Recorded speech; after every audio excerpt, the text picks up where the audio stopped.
मतलब बहुत ज़्यादा सोशल मीडिया पर कमेंट्स टैग्स आने लगे, तो वहाँ पे बहुत सारी गालियाँ भी देने लगे। लेकिन मेरे साथ साथ चाहत को बहुत ज़्यादा भला बुरा कहने लगे, और मुझे लगा कि जहाँ पर मुझे बोलना चाहिए तो मैं स्टैंड लूँगा। एक कॉज़ है जहाँ पे एक सच्ची बात बतानी बहुत ज़रूरी थी।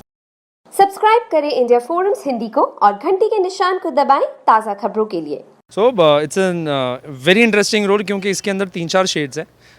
एक जो अगर आउटलुक अगर आप देखोगे तो वो पूरा दबंग टाइप का है, रॉबिन हुड टाइप का है।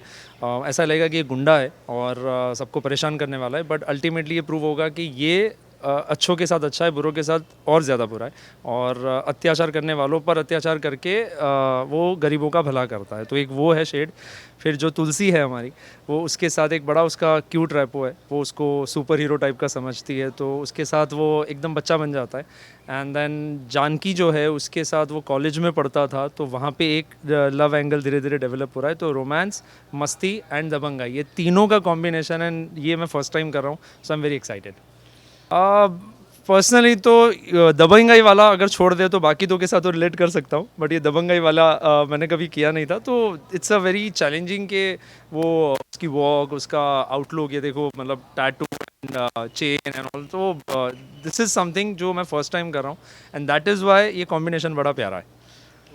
रिएक्शन वही था कि पहले तो मुझे हंसी आ रही थी, लेकिन then it became very very very very very मतलब बहुत ज़्यादा सोशल मीडिया पर कमेंट्स टैग्स आने लगे, तो वहाँ पे बहुत सारी गालियाँ भी देने लगे। लेकिन मेरे साथ साथ चाहत को बहुत ज़्यादा भला बुरा कहने लगे, उसके भाई के साथ के फ़ोटोज़ को कुछ कहने लगे, मेरे साथ क्या वो शूट का फ़ोटो कहीं से वायरल करवा दिया गया, तो ये सब जो कुछ भी हुआ, सो इट वाज सैड।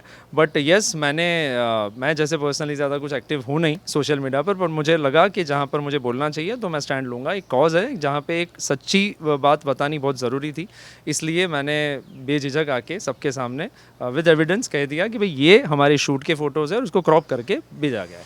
तो मुझे भी ऐसा लगता है कि एटलीस्ट टॉप 5 में तो वो होनी चाहिए थी, क्योंकि अल्टीमेटली उसकी एक अलग गेम देखने को मिली। जैसे मैं खुद अगर सोचता हूँ तो ऐसा, अगर मैं बिग बॉस में जाता तो मैं कहीं ना कहीं एक बॉन्डिंग ज़रूर बनाता या एक ग्रुप में खेलता, लेकिन उसका एक अलग पैटर्न था विच वॉज मेरे लिए तो बड़ा वो नया था। लेकिन अल्टीमेटली वो जो भी खेली वो सोलो खेल रही थी और उसको बहुत लोगों ने अप्रिशिएट भी किया। तो ये सारी चीज़ें जो हुई कंट्रोवर्सी, और उसके बाद सडनली उसका एविक्शन आ गया, तो थोड़ा ऐसा हुआ कि नहीं, उसको टॉप 5 तक तो जाना चाहिए था। मैं मतलब मुझे ऐसा लगता है कि करणवीर जीतना चाहिए। जो एक बिग बॉस विनर के अंदर की जो सारी क्वालिटीज़ है, मुझे लगता है वो combination wise he is better. Vivian बहुत अच्छा इंसान है, लेकिन मुझे लगता है बिग बॉस के लिए नहीं बने। वो अच्छे एक्टर हो सकते हैं, अच्छे कलाकार हो सकते हैं, लेकिन बिग बॉस जैसे उसमें जहाँ पे कंटेंट चाहिए, जहाँ पे मस्ती चाहिए, जहाँ पे मसाला चाहिए, जहाँ पे बहुत सारा एक्टिव होना पड़ता है, फायर होना पड़ता है, वो उनमें मुझे कम नज़र आता है। 100% करूँगा, क्योंकि मुझे बड़ा ये चैलेंजिंग लगता है कि जनरली ऐसा होता है कि हमारा किसी के साथ पंगा होता है तो हम वहाँ से एस्केप कर जाते हैं। एक पॉइंट के बाद हमारा साइकोलॉजी या मेंटालिटी हमें वो डाइजेस्ट नहीं करने देती, तो हम क्या करते हैं, फ़ोन उठा के चले जाते हैं, किसी से बात कर लेते हैं, कहीं दूर चले जाते हैं। बिग बॉस एक ऐसा घर है कि जहाँ पे तुम्हारे कितने भी झगड़े, तुम्हें वहीं रहना है और उसी बंदे के साथ रहना है, उसी बंदे के साथ तुम्हें उसी घर में सोना है, खाना है, पीना है, नहाना है, सब करना है। तो उसमें कैसे तुम अपने आप को मेंटली संभाल के रखते हो, ये जो चैलेंज है, तो मुझे पर्सनली ऐसा लगता है कि मैं बड़ा सॉर्टेड हूँ। इतनी आसानी से मुझे कोई गुस्सा नहीं दिला सकता, मुझे कोई पोक नहीं कर सकता।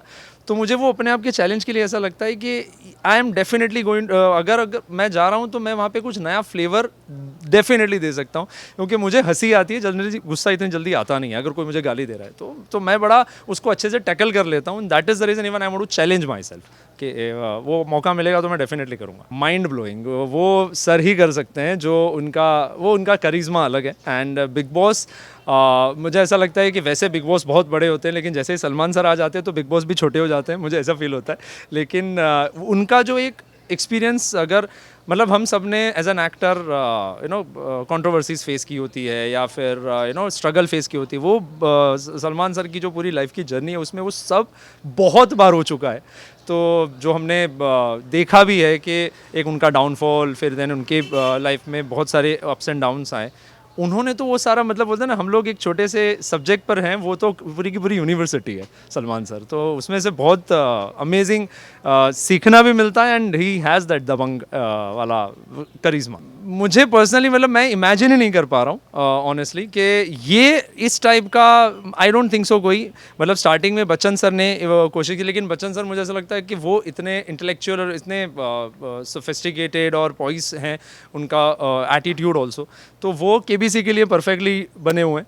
लेकिन बिग बॉस में मैं सलमान सर के अलावा कोई इमेजिन नहीं कर पा रहा हूँ, मतलब दूर दूर तक नहीं, मतलब 1 to 100 में भी कोई नहीं है। फिर 101 से शायद कोई ऑप्शन शुरू हो जाएं और अक्षय सर, अक्षय कुमार या ऐसे कोई करे तो, बट स्टिल मुझे ऐसा लगता है सलमान सर से बेहतर कोई नहीं कर सकता। ऐसे ही टीवी शोज़ को प्यार देते रहिए।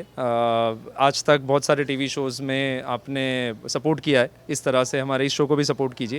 एंड फैंस जो टीवी शो से जुड़ जाते हैं उनको यही कहूँगा कि we are an entertainers and हम लोग दिल से कोशिश करते हैं कुछ नया नया करने की। मैं भी ये कोशिश कर रहा हूँ तुलसी हमारी बड़ी सयानी में नया कुछ करने की। आई एम श्योर आपको पसंद आएगा एंड स्टे ब्लेस्ड ऑलवेज।